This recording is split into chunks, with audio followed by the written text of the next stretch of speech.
السلام عليكم، مرحبا بكم في قناه ريسيطاس للوصفات لولو. الا كنتو اول مره كتشاهدوا القناه كنقول لكم مرحبا بكم وشكرا على المشاهده. ولا عجبكم الفيديو ديروا لايك واشتركوا في القناه ليصلكم كل جديد. اليوم غادي نحضروا مسمن بالشحمه، كيجي او الملوي بالشحمه، كيجي اكثر من رائع، زوين بزاف، ساهل وسريع، ما تاخذش منا بزاف ديال الوقت، وهذا هو الوقت ديالو.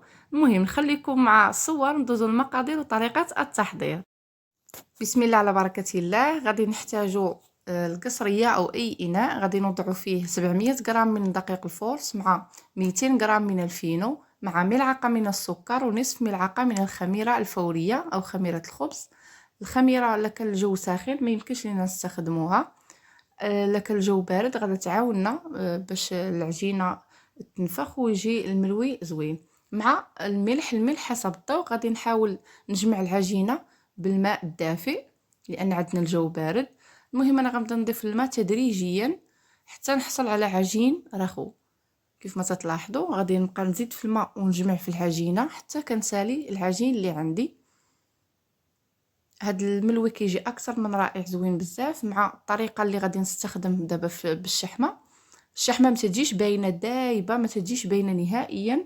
مع البصل اللي كنكون طحناه من قبل، طحنته في المولينيكس او في الخلاط الكهربائي، هو والفلفل والقليل من القزبر والمعدنوس، كطحنوه مع القليل من الماء.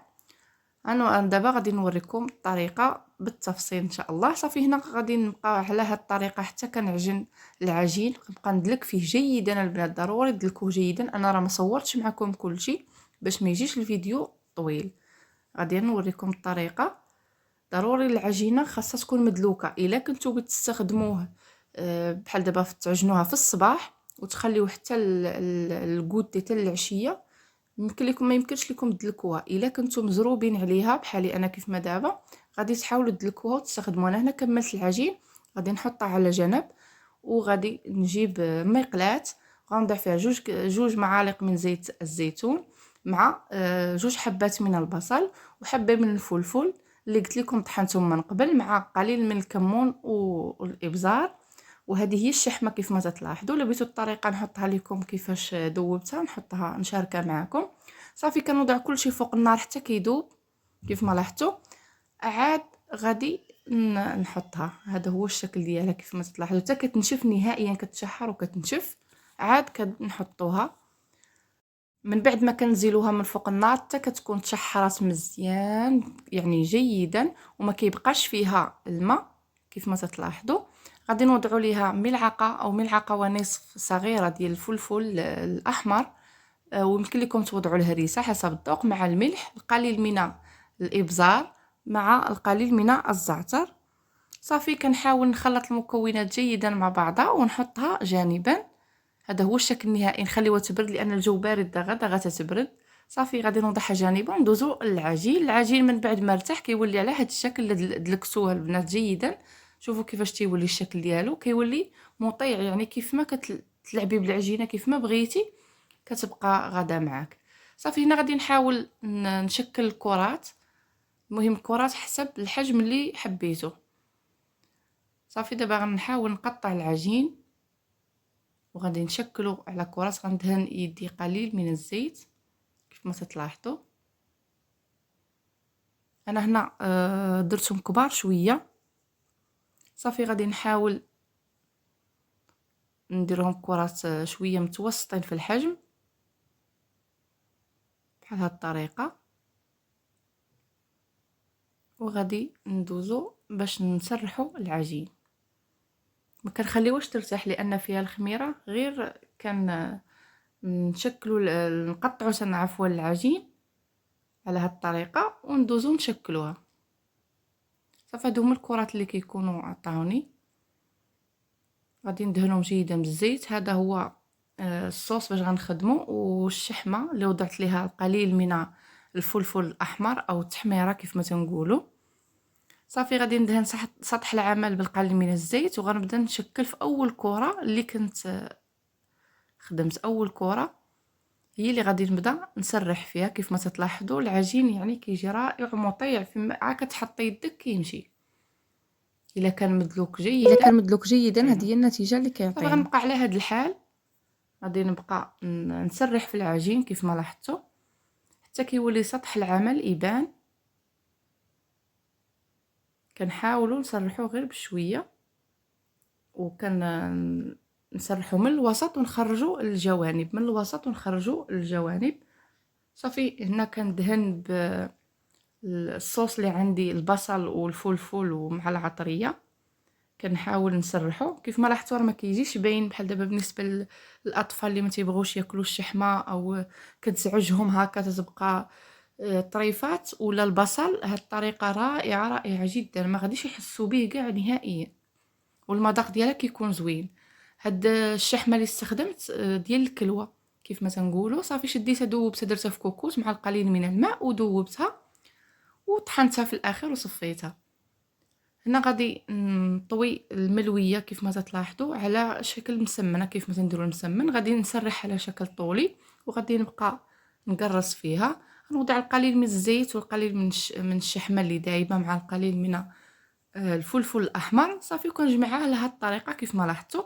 غنعاود كره واحده اخرى او قطعه واحده اخرى كيف ما لاحظتوا. غادي نقرصها تكون رقيقه حتى كيولي سطح العمل يبان. صافي وغادي ندهنها كيف ما درت القطعه الاولى. غادي ندهنها جيدا ونوضع الشحمه مع الحل الجو بارد غير كنوضعها كتجمد في البلاصه ما كتبقاش. صافي كنحاول نجمعها على شكل مسمنه كيف ما تنديروا المسمن، وغادي نسرحها على شكل طولي ونوضع القليل من الزيت باش تجينا ممرق والشحمه. صافي وغادي نجمعها وانا يدي مرخوفه كيف ما لاحظتوا.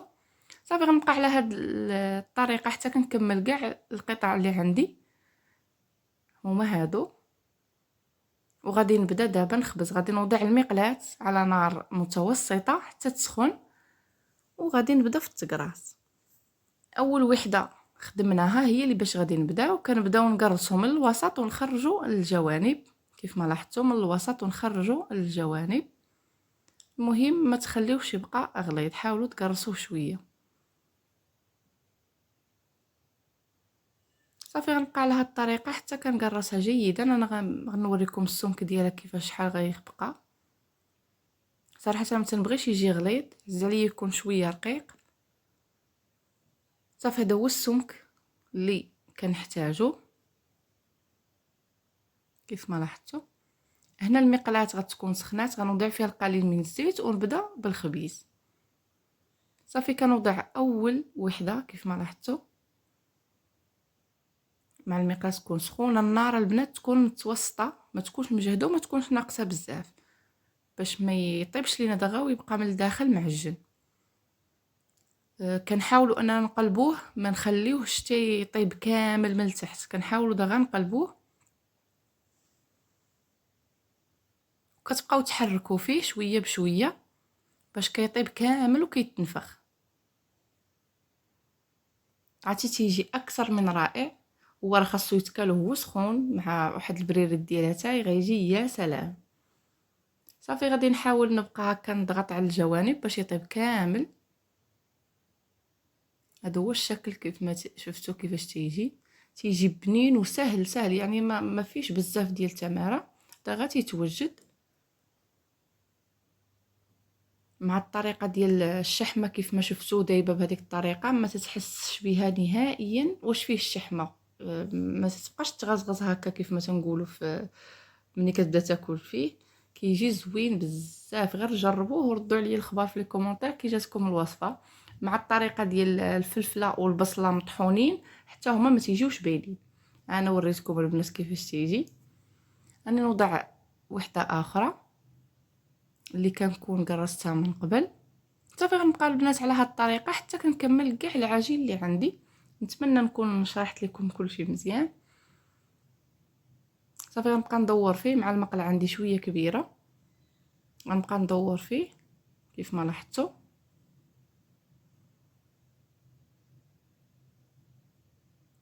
ونقلبوه حتى كيطيب. هذا هو اللون ديالو. بنوريكم كيفاش جات من الداخل. صراحه لا اللون ولا المذاق كيجي اكثر من رائع، وما كيضركش في المعده لا حتى حاجه، كيجي زوين مع الخميره، كيجي رائع رائع. بالنسبه للخميره البنات بحال هكا لا كان الصيف ما كنصحكمش انكم تستخدموها، لان الجو كيكون سخون دغيا غادي يخمر ليكم. صافي غنبقى على هاد الطريقه حتى كنسالي العجين كامل اللي عندي. شوفوا اللون ديالو كيفاش تيجي، وكيجي مقرمش. وكنصحكم انكم كيفاش كي تحيدوها من المقله كيفاش تشدوها وتخبطوها بحال هكا على الطبله حتى كتديروا هاد العمليه. ما عرفتش كيفاش ما بانتش عندي في الفيديو، صورتها وما لقيتهاش، ما عرفتش بالضبط. صافي انا هذا هو الشكل النهائي من بعد ما ساليت. هكا كيكون الشكل ديالو. نتمنى ان هذا الفيديو ينال اعجابكم. غادي نوريكم كيفاش كيجي، راه كيجي محلول من الداخل كيف ما لاحظتوا. وكنقول لكم الصحه والراحه، وشكرا على مشاهده هذا الفيديو. والى عجبكم ما تنساوناش من لايك والبارطاج مع العائله والاصحاب. الى فيديو قادم ان شاء الله.